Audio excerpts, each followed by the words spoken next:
Hello everyone, it is me Vegeta T23 and welcome back to my new What If. Today we're talking about what if Vegeta was born with Destroyer Key. Before I start, I'd like to mention that I created a Discord server for you to join. The link is in the description of this video, so if you'd like to join in and talk to me and the rest of my fans, it's there. I'd also like to mention that I created an Instagram so you can survey my very uninteresting life. I mainly post Osu stuff. Now back to the video. In the last part, we discussed how the story of Vegeta began. No one was able to sense his energy majority of the time, but they knew he was powerful. Frieza became a bitch and feared for his own life, so he tried to destroy planet Vegeta, but Bardock and Vegeta managed to wipe him from existence, where no Dragon Balls can save him. Well, except Super Dragon Balls, which they don't know of.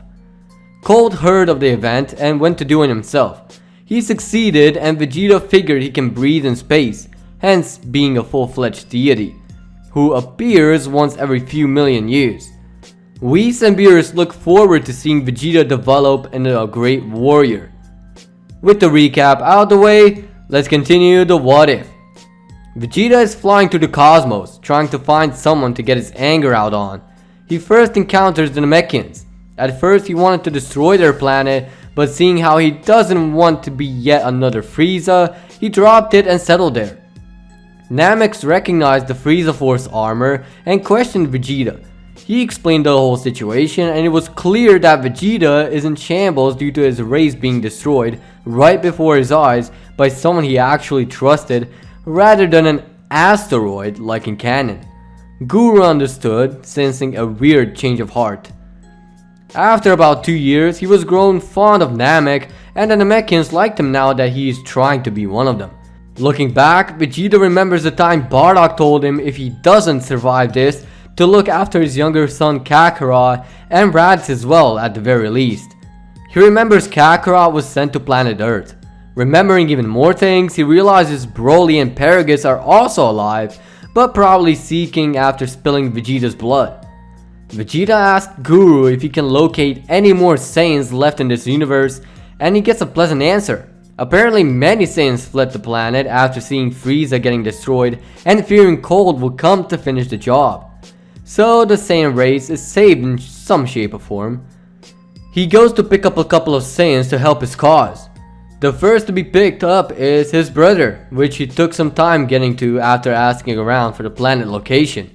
He managed to visit Yardrat of all places on the way, as he sensed a whole lot of life on there and decided to visit. He wasn't in Frieza Force armor anymore, so he was welcomed much easier with Namekian clothes. The elder of the Yardrats managed to tell what happened to Vegeta and his home planet, but couldn't figure out he's the royalty of his race. Vegeta decides to stay on Yardrat to further his plan for when he departs. In that time, he learns Spirit Fission and Instant Transmission. Both are actually pretty useful for him in combat, as you'll see later on. After he says goodbye to them, they give him some new clothes if he ever loses his Namekian Gi, and they say their goodbyes. Vegeta then lands on the planet Tarbo resided on and goes to talk to him. Tarbo is, of course, happy to see his older brother, but the residents of that planet surely aren't, as they already have a foreigner on their planet and they don't really need another one. Vegeta said he's coming back to pick up his brother. Nothing more, nothing less. Tarbo cooperated and set off to help his bro to get the Saiyans back together. He's given the list of planets where Saiyans went, and so they begin scouring the planets. At one point, Vegeta encounters Earth and hopes that Kakarot didn't go insane on the planet just yet. Vegeta goes for the highest power level so far, which is Kami. He lands on the lookout and sees the two Guardians. He asks for Goku, however Kami and Popo are confused as to who is Kakarot. And just at the right moment, like called, Goku exits the time chamber all grown up basically, and Vegeta is surprised so many years have already passed. Goku asks the stranger who he is, and Vegeta tells him his name, title, and heritage, as well as Goku's. Goku doesn't believe it, but Vegeta reminds him of his tale. Goku, seeing Vegeta's tale, sees some truth to it, but doesn't remember anything that happened. All he remembers is him being with the so-called Grandpa Gohan. Vegeta tells him that he's inviting as many Saiyans as he can so they can reproduce.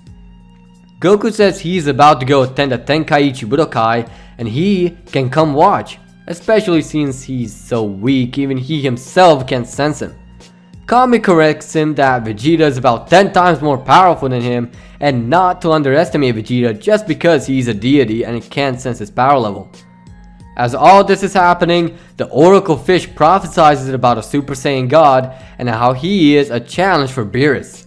Beerus and Whis are confused because they already technically have a Super Saiyan God they're observing, but the Oracle says this one is different and how the two will meet and form a bond.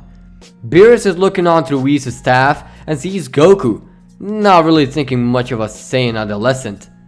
Vegeta and Goku then join the Tenkaichi Budokai together. Vegeta meets Bulma and they begin clicking together, despite Yamcha being there. Yamcha, sensing no energy from the guy, attacks him mindlessly, but Vegeta quickly dodges and counters. Bulma is surprised there is someone stronger than Goku in every shape and form, and so Bulma and Vegeta are, well, let's just say, coming along. The tournament begins and Vegeta just breezes through it all, while Goku has just a little bit of an issue. Not only with his opponents, but with his future wife Chi-Chi as well, seeing that they actually come face to face in the tournament. As Bulma gets trapped by mercenary Tao in hands, Vegeta reacts just by simply vaporizing him from existence, telling Bulma not to get the wrong idea, just that he was annoying, trying not to admit that he is falling in love. After Vegeta won the tournament, he asked Goku to follow him, but Goku declined, which in turn gets him killed, not destroyed, and tells the others to use the Dragon Balls they love and revive Goku so he can come pick him up in a year again, leaving as he came. In that 1 year, Vegeta already acquired a new planet Vegeta to rule over, and Goku trained with King Kai to attain Kaioken and Spirit Bomb techniques. He was revived and trained even more in the Time Chamber. Vegeta actually remembered Goku, so he decided to pick him up yet again while the Saiyans reproduced. When he came back to Earth, he was immediately greeted by Goku, who is telling Vegeta to go away, but Vegeta wants his Saiyan race to become expanded and wants it to rule over and take down King Cold. Goku doesn't listen and just tells Vegeta off. Vegeta attacks Goku, but Goku is actually managing to keep up with him.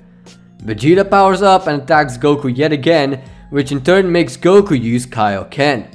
So this fight pretty much evolves just like Goku and Vegeta fight in the Saiyan saga. Goku nearly wins, which in turn leaves Vegeta mostly paralyzed, so he ditches into the mountains instead of space like in canon to regain some of his strength. Once he does regain some, he flies out to his planet to see non-existent and King Cold and his ship there, waiting for Vegeta. Cold tells him now he is the one and the only Saiyan in the universe, and to live in pain and suffering he caused his son, which is supposed to be the strongest in the cosmos, and now that he did the necessary, he's going to Namek to get his wish from the Dragon Balls they have on that planet. Vegeta began considering many things, but rather just floats in space as Cold is leaving.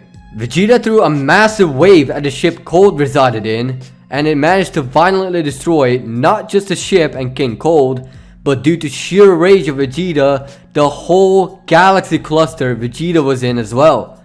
He then grieved his race for a long time, traveling throughout the universe and visiting many random planets with no life forms on them to exert all of his rage on he had before returning to the planet he was beaten on to break down in tears, wanting to experience ruling over a planet.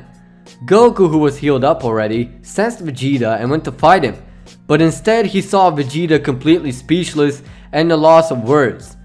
He wanted to destroy Earth as well, but Goku got through to him. With that, Vegeta got welcomed to Earth, being introduced to the plan Cold is about to do with the Dragon Balls, and so they began planning. And with that, we're leaving things be for now. Thank you for watching.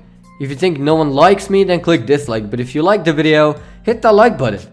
If you'd like me to cover your idea in the near future, comment down below, and as always, peace out.